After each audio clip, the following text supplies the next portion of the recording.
So no, actually, it is not exhausting being a narcissist. It can be exhausting dealing with a narcissist, but me personally, and probably every other narcissist on this planet, they're just living their lives. Because all the stuff, the plots, the schemes, the lying, the cheating, the manipulation that narcissistic people do, all of that stuff is subconscious. It becomes second nature because over time, we just get used to doing that way. We just get used to living our lives this way.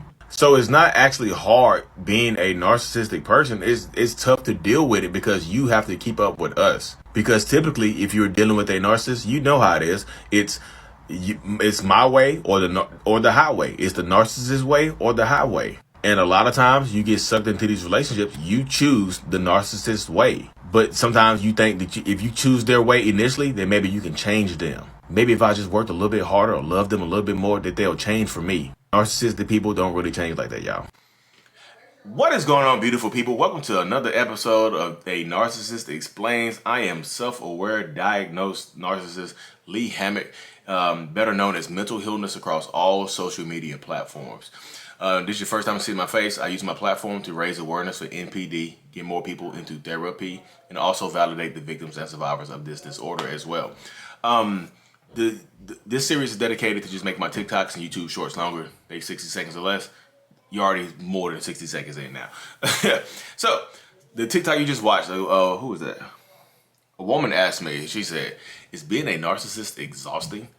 How do you have to plot all this out? Like, she was asking me how narcissists plot all the things out that we do, all the scheming, all the lying, all the cheating, all the mental, verbal, physical, emotional abuse, all that stuff. She was asking how we plot that stuff out. And I said, it's not exhausting being me. I'm just like, or it's not exhausting being that narcissistic person because they're just living their lives. All this stuff, yeah, do they know that they're doing bad stuff to you? Yes, they are very aware of what they're doing. Might not be a self-aware narcissist, but there's a level of awareness to let them know that they are doing you wrong. Narcissistic people know right from wrong. Because he didn't know right from wrong. Mine was my ex-girlfriend. She acted like she didn't know right from wrong. She didn't know what she was doing. Okay, if they didn't know right from wrong, why did they hide the cheating? Why not just go, hey honey, I'm gonna go cheat right now. Hey, I'm gonna go sleep with this other girl that's not in our relationship. So I'll be right back. They know it's bad. They know they're doing you wrong. That's why they hide it. That's why they hide the lies. This is why they cover up the lies with gaslighting. That's why they manipulate you. They know what they're doing. Like, do they know right from wrong? Yes. That's why they just hide the wrongs. Do they hide the rights? When they do something good for you, do they hide that stuff? No, they don't hide the good stuff. That's why they hide the bad stuff. If they don't know the difference between right and wrong, why are they hiding the wrong stuff? I hope they waste y'all minds up right there. Why are they hiding it? You don't hide good stuff. Hey, I'm blessed. I did. You don't hide your accomplishments, do you? You don't do that, do you? So that's how it goes right there. So it's not exhausting so the exhaustion comes in with the survivors or the victims dealing with the narcissistic person. That's where the exhaustion comes in. If you are the boyfriend, girlfriend, parent, you have a boyfriend, girlfriend, parent, or whatever that's a narcissist, you're the one that's going to be exhausted because you are always trying to keep up with us. The narcissist typically takes control of the relationship dynamic, whatever it is. It can be mom, dad, boyfriend, girlfriend, husband, wife, whatever. It can be the relationship dynamic is irrelevant, but it can be whatever. But the narcissist typically takes control of the relationship somehow, way, shape, or form. So you are playing keep up and catch up, trying to catch up with them. So you're exhausted. You're trying to dance through all the mental gymnastics. You're trying to jump through the hoops. The narcissist is creating the gym. You're jumping through. You're doing it. The narcissistic person is creating the mental gym. You have to jump through the mental. You have to do the mental gymnastics. We just built a gym. You have to go do the exercise and stuff like that to get through the gym. So it's not exhausting being who I am. It can get tiring trying to keep up with lies and stuff like that. But yeah, you can get confusing and stuff like that. But living my life, I'm just living. You're the one who got to work hard because you get exhausted because you have to work hard to keep up with me or that narcissistic person in your life. If you want to keep them in your life, you have to work hard to do that. It's not just, you have to work hard. You have to keep up with lies. You have to do, you have to co-parent. There's so much stuff that you have to do to keep up with a narcissistic person that it can get very, very, it get very, very outrageous. It just can. You know what I mean? So I just feel like when you are dealing with a narcissist, you have to take, that's why I say boundaries. People just like, If you want to like if you want to stay in a relationship with a narcissist and you just mentally, physically exhausted, this is your life. Well, how do I get them to change? I keep saying leverage. You have to have some type of leverage to get them to change. A lot of people don't have leverage, or you don't know what leverage looks like in a relationship. Money, finances is leverage. Your presence, your body, your presence is leverage. You can leave. You know what I mean? If you choose to leave, you can leave. But if you choose to stay with this person, you're going to be exhausted for the rest of your life. It does not. This person think, especially if they think you're the problem. If y'all ever get into arguments and things of that nature, and they will push stuff back on you, and they think you're the problem, they paint you out to be the bad guy. Why would that person change or make any kind of differences? You're trying to keep up with the lies. You're trying to keep up with the manipulations. You are trying to do all that stuff. I'm just living. I'm just doing my stuff. I'm just piling on the stuff. I'm just adding to the mental gym. So you have to do gymnastics that you're not used to. No, you gotta do the parallel bars over here. You gotta be Dominique Dawes. You gotta be Simone Biles in here doing mental gymnastics. The floor exercise is at 6 p.m. where there's 2 girls I'm cheating on you with. You gotta figure out which one, you gotta figure out how to prove that I'm cheating. And when you do prove it, you gotta make it stick. That's the floor exercise at 6 p.m.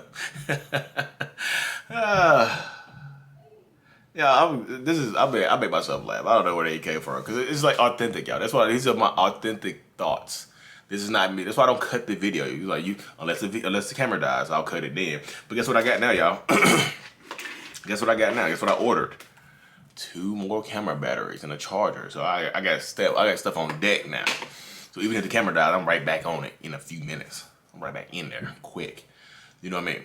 So that's why I tell people, like, it sounds exhausting being a narcissist. I'm glad I'm an empath.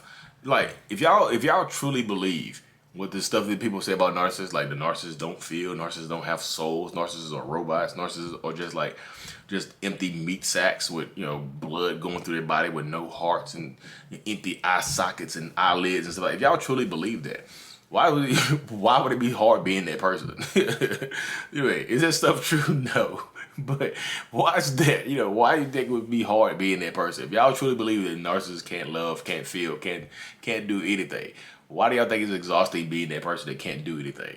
You know what I mean? So a lot of people contradict themselves by asking the questions like that. But it's cool. This is a learning experience. We all learning. We're learning together. I'm learning more about myself every single day. I'm doing my one-on-ones over Zoom.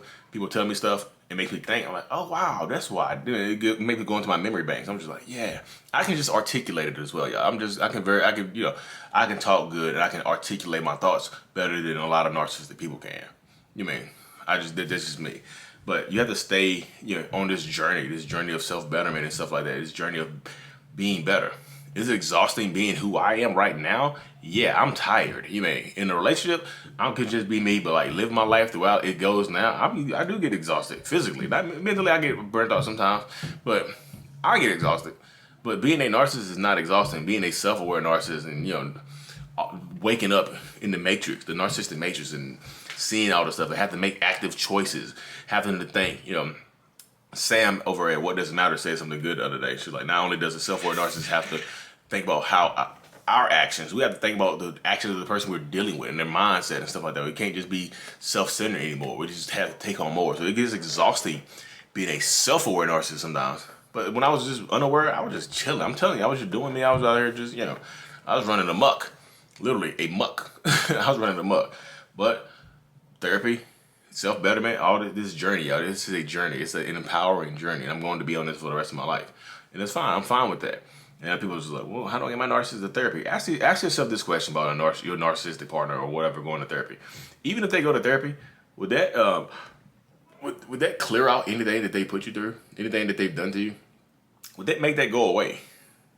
Would it, because I don't think it would. It's still there. That stuff is still there. That's the wounds are still there. The scars are still there. The wound is probably healed, but the scars still there. Like your scar when you cheated on me. This mental scar. I fell on the parallel bars. What's it called? The beam. I fell on the beam when I was trying to do exercise. I fell on the mental beam. Hurt myself mentally. So ask yourself those questions. You have to ask yourself those questions. Ask yourself leading and empowering questions about staying or being with a narcissist. You have to. Because if you don't, you're going to get ran over top of. You'll be unhappy. You can be sad as hell for the rest of your existence. Is that worth it? I ask you again, is that worth it?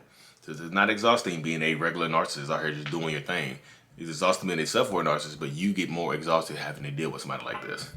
Having to deal with, sometimes you got to deal with kids and daycares and all. You got to deal with so much stuff, and the narcissist is just living their life, like skipping through like la la la la la la la la la la la. Anyways, y'all, thank y'all for tuning into another episode. Like and subscribe for more. I'm truly appreciative of every single one of y'all. Mental illness is out. Peace.